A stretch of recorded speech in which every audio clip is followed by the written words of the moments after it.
Bismillahirrahmanirrahim.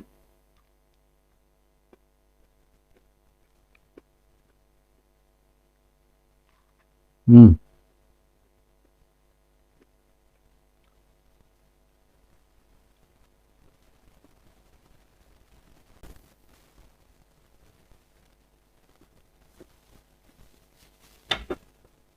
Assalamualaikum warahmatullahi wabarakatuh. Apa kabar teman-teman semua? Semangat terus ya. Buat yang monet, selamat monet. Yang belum, berjuang dan bersabar. Teman-teman semua, nge-YouTube itu memang perlu kesabaran dan juga semangat yang tinggi. Kenapa demikian? Karena YouTube bukan milik Bapak kita. Nah, ketika kita sekarang sudah membuat channel dan membuat konten, maka itu pertahankan. Dan yang terpenting, kita harus belajar ke sana kemari. Kenapa harus belajar ke sana kemari? Karena yang namanya dunia digital itu kan kalau nggak hati-hati nanti akan berdampak kepada channel kita. Kita sering ya mendapatkan tentang informasi klaim hak cipta gitu ya.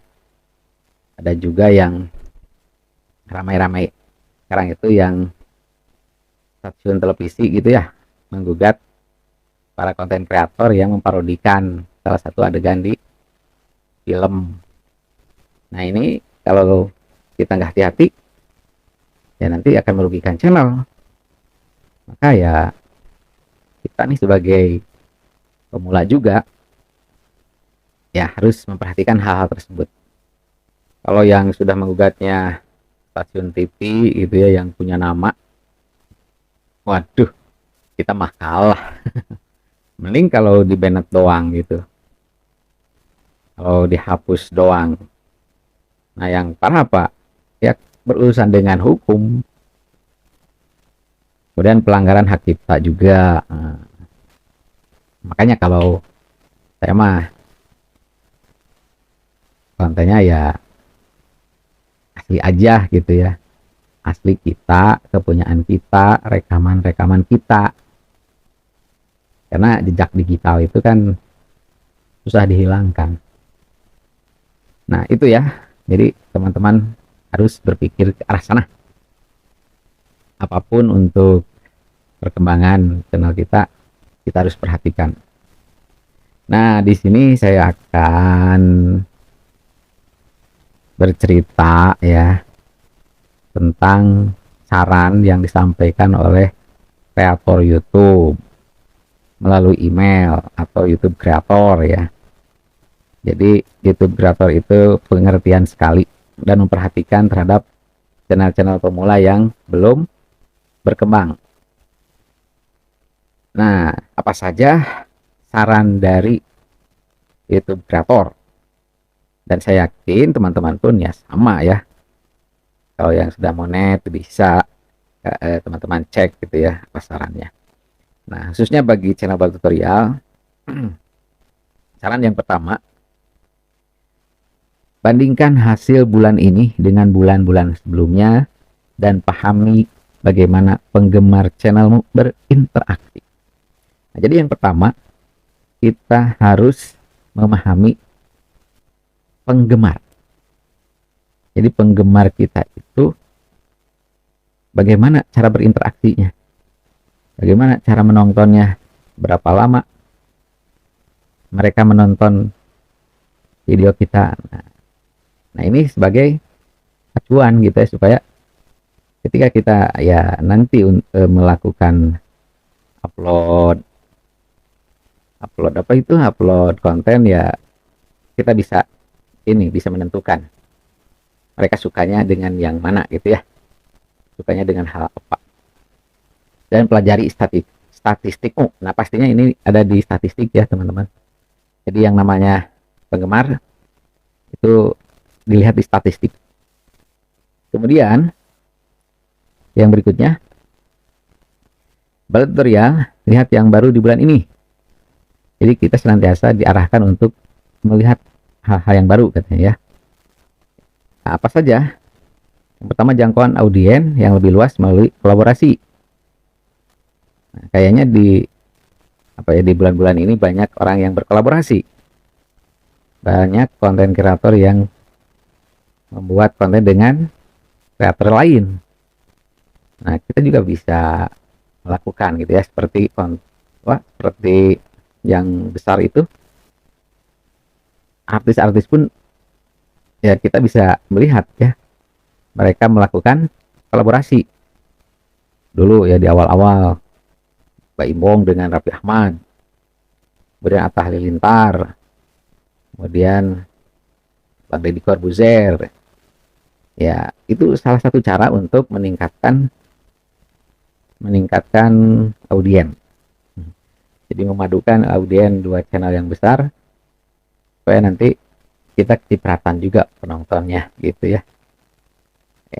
Ya bagi kita nih yang di kampung ya, kalau kreator besar kan belum gitu ya, terutama di kampung saya ini belum ada. Ya kalau yang teman yang sama dengan saya gitu ya, yang baru monet memang ada. Tapi ini juga bisa ya dicoba lah, kecil-kecilan gitu. Nah, teman-teman pun bisa melakukan. Apalagi kalau di tempat teman-teman ada justru kreator yang besar. Nah, itu bisa dimanfaatkan. Kalau mereka orangnya welcome gitu ya, baik. Nah, kenapa tidak? Cobalah kita lakukan. Kemudian, optimalkan YouTube dengan tips kreator baru. Optimalkan YouTube dan short katanya. Jadi kita harus mengoptimalkan YouTube dan video short. Kenapa video short? Nah, video short itu kan video pendek, tapi ya rekomendasinya luar biasa, sehingga bisa langsung ditonton oleh ribuan orang. Bahkan video short itu ya pernah saya juga ya upload satu, ternyata langsung penontonnya banyak. Nah, ini kalau mau fokuskan di situ katanya. Oke, terima kasih untuk optimal video shotnya. Nah, kemudian Brianan Blaizet aduh, ini gimana bacanya ya, pokoknya Briana menceritakan cara mendapatkan 1M penayangan di YouTube. Nah, beliau menceritakan bagaimana cara mendapatkan 1M penayangan di YouTube. Saya akan nantilah cari ya, saya akan belajar seperti apakah. Nah, di sini disebutkan ada poin yang penting. Yang pertama, kita harus bersikap apa adanya. Jadi poin pertama itu, bersikaplah apa adanya. Diri kita, diri orang, kenal kita, kenal orang. Jadi punya ciri khas ya, apa adanya kita. Kemudian ikuti tren baru. Kita juga harus melihat tren terbaru, karena yang namanya penonton itu kan mungkin berubah-ubah ya. Bulan ini sukanya apa, bulan besok sukanya apa. Nah, kalau bisa kita ikuti itu katanya gitu ya. Jadi sarannya seperti itu. Kemudian tetapkan tujuan. Nah, kita harus memantapkan tujuan di dalam membuat konten. Kemudian kita terus semangat, istiqomah, jangan berhenti gitu ya. Lagi ada waktu, ada luang, kita buat karya atau konten. Nah, berikutnya, maksimalkan penggunaan YouTube Studio. Kita sebagai pemula harus paham bahwa yang kita lakukan gitu ya dalam mengelola sebuah channel, yang pertama channelnya gitu ya, atau YouTube-nya sebagai panggung gitu ya, untuk menyampaikan video-video kita kepada orang lain. Kemudian kalau itu studio itu belakang panggung atau belakang layar. Nah, justru yang di belakang inilah yang sebenarnya penting kita kuasai. Ya, terima kasih. Jadi YouTube Studio berfungsi sebagai basis utama dalam mengelola channel, maka pahami performanya. Aduh, Saya ini belum begitu maksimal ya memahami performa YouTube Studio. Terus terang, saya belum begitu menguasai. Ya, belajar dikit-dikit ya dari kreator besar. Nah, teman-teman juga ya belajarlah. Dan memang ada juga ya yang baru buat channel YouTube Studionya belum punya, bahkan belum tahu gitu ya. Ada yang nanya, nih gimana nih caranya untuk lihat tentang pelanggaran hak cipta? Karena ya saya nggak tahu. Nah, saya sampaikan kan, itu adanya di YouTube Studio. Jadi YouTube Studio nanti akan memberitahu, oh gitu. Maka barulah mana YouTube Studionya baru dibuka, dicek, jadi tahu ya. Jadi itu. Kemudian berikutnya kreator naik daun. Sapalah Bibib, si burung hantu yang lucu, yang berbagi kehidupan dengan manusia melalui video shot. Lihat bagaimana aktivitas sehari-harinya.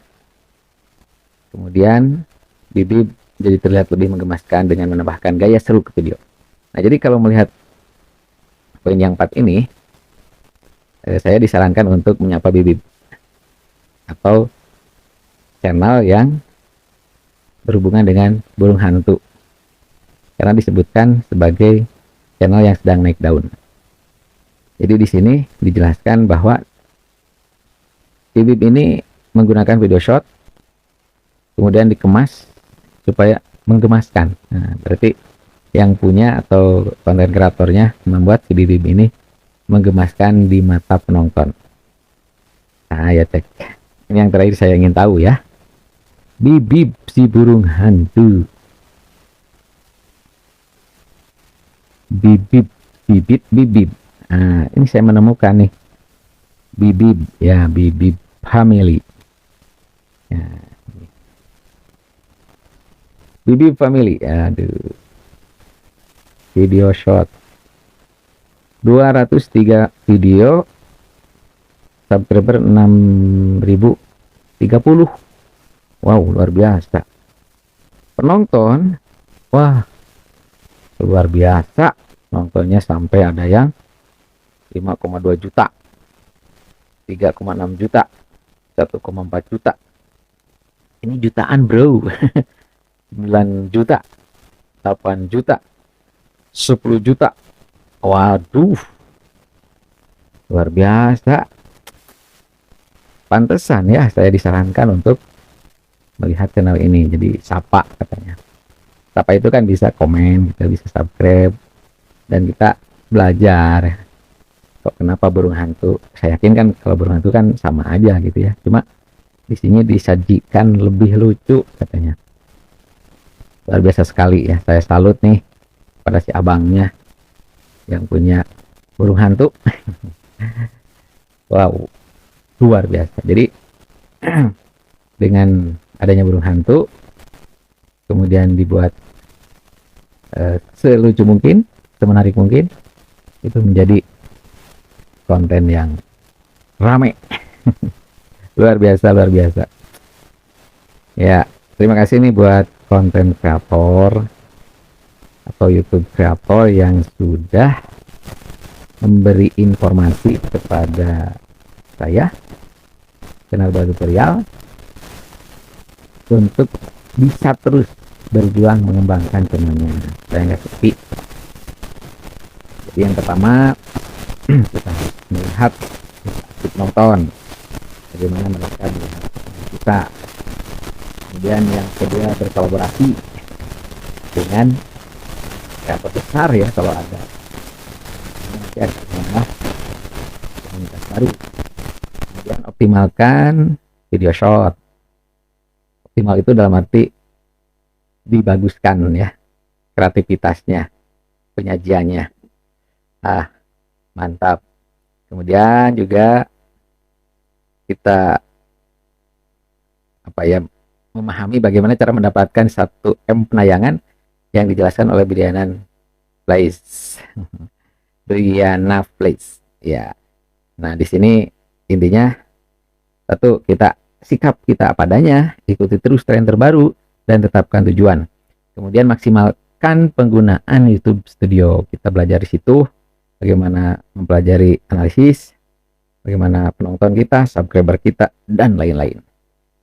Kemudian kita harus melihat juga konten kreator yang sedang naik daun, ya, yang mana jumlah penontonnya sangat luar biasa, baru 1 bulan 2 bulan tapi sudah hebat, sudah banyak. Nah, oke, itu informasi yang saya terima dari YouTube kreator. Teman-teman yang sudah menit pasti akan mendapatkan informasi hal-hal yang tadi. Yang terpenting kita tetap semangat, bersabar, terus berjuang. Nah, YouTube lanjut. Wassalamualaikum warahmatullahi wabarakatuh.